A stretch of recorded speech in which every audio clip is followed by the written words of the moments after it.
Please ఈ వీడియోని like చేసి సబ్స్క్రైబ్ చేయడం మర్చిపోకండి. కాలేజీ బోర్డు మీటింగ్లో కొత్త ఎండీని నేనే అనౌన్స్ చేస్తాను అని అంటుంది. మరోవైపు తనను కిడ్నాప్ చేసిన మనుని శైలేంద్ర బతిమాలుతూ ఉంటాడు. ఎన్నో రోజులుగా కలలు కంటున్న ఎండీ సీటు తనకే దక్కుతుంది.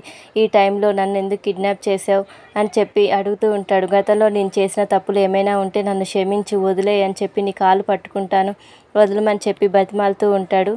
అసలు నన్ను కిడ్నాప్ ఎందుకు చేశావు, నీకేం కావాలి అని అడుగుతాడు శైలేంద్ర. నా ప్రశ్నకు సమాధానం కావాలి. నా కన్న తండ్రి ఎవరు, అతని పేరేంటి అని చెప్పి అడిగితే ఇంకా శైలేంద్ర నీ తండ్రి గురించి అతని బయోడేటా గురించి నాకు పూర్తిగా తెలుసు, కానీ నేను చెప్పను. ఏం చేసుకుంటావో చేసుకో, నన్ను వదిలిపెట్టకపోయినా పర్వాలేదు అని చెప్పి అంటూ ఉంటాడు. ఇంకా నువ్వు బోర్డు మీటింగ్లో ఉంటేనే కదా నిన్ను ఎండీగా ప్రకటించేది అని చెప్పి అంటే ఇంకా ఈ శైలేంద్ర విలనిజాన్ని అందరూ తక్కువ అంచనా. అవునా, అదే విషయం ఇప్పుడే మీ నాన్నకు ఫోన్ చేసి కనుక్కుందామని అంటే ఇంకా శైలేంద్ర ఫోన్ తీసుకొని ఫణీంద్రకి ఫోన్ చేస్తాడు. ఇంకా శైలేంద్ర కంగారుగా ఎండీగా రిషి నా పేరు ప్రకటించాడా అని చెప్పి అడిగితే, అయితే రిషి నీ పేరు చెప్పలేదని వసుధారే స్వయంగా ఎండీని నేనే ప్రకటిస్తానని చెప్పిందని చెప్పి ఇంకా ఫణీంద్ర చెప్పి ఇంకా ఫోన్ కట్ చేస్తాడు.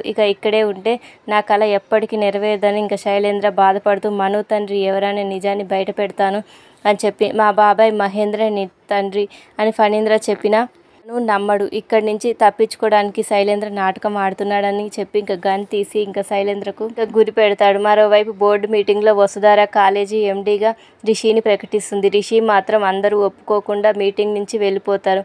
ఇంకా అందరూ షాక్ అవుతారు. అయితే రిషి నేను కన్విన్స్ చేస్తానని వసుధార అందరికీ చెప్తుంది. ఇంకా మరోవైపు మనుకి నీ కన్న తండ్రి మహేంద్ర అని దానికి సాక్ష్యం ఉందని ఇంకా దేవయానికి ఫోన్ చేస్తాడు. దేవయాని ఎండీ అయిపోయినందుకు కంగ్రాట్స్ నాన్న, నువ్వు ఎండీ అయితే కళ్ళారా చూడాలనుకున్నాను, అందుకోసం బోర్డు మీటింగ్కి వస్తానంటే మీ నాన్నే ఒప్పుకోలేదు అని అంటుంది.